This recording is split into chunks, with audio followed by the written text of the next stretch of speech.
Regina Daniels and Senator Ned Nwoko. All over the internet, you have heard different versions of the altercation or differences between those two people.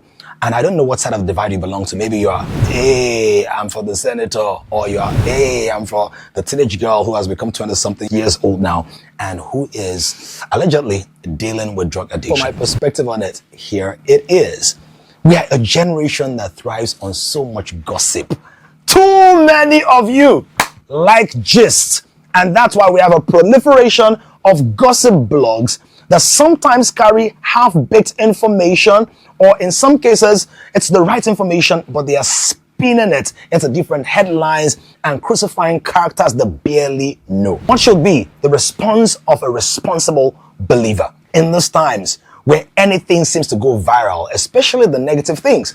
Like somebody once said, if a dog bites a man, nobody talks about it. But if a man bites a dog, then everybody talks about it. So what we're seeing these days is that people are trying to engineer stories. And like I said earlier, in some cases, some of the stories are true. But what should be your disposition?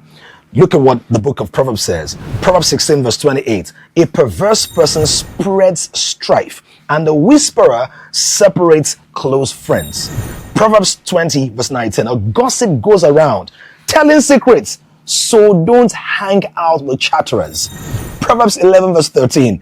A gossip goes around telling secrets, but those who are trustworthy can keep a confidence. Finally, Proverbs chapter 18 verse 8. The words of a gossip are like choice muscles. They go down to the innermost parts of the body. In Yoruba, they will say, Owo Akinyemi Ara. It is entering the Akinyemi of the Ara.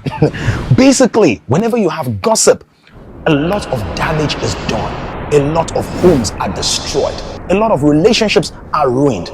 Do people have mess in their lives? Yes, you possibly have some in your life that you're desperately praying nobody ever discovers. But what should be your response? It shouldn't be to proliferate the gist, tear down the people. Can we learn one or two things? Perhaps. But your disposition should be that of an intercessor, praying that no matter who's wrong or who's right, that the righteousness of God will prevail over their hearts, over their homes, over their marriages. These people are people. They have feelings, emotions, preferences, secrets, they have fears, they have doubts, they have cares.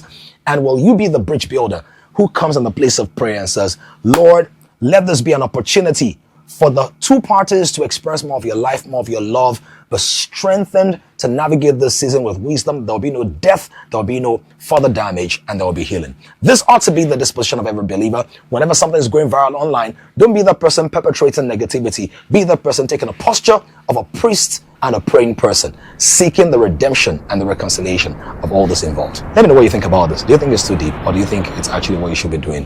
Come closer. I have gist for you.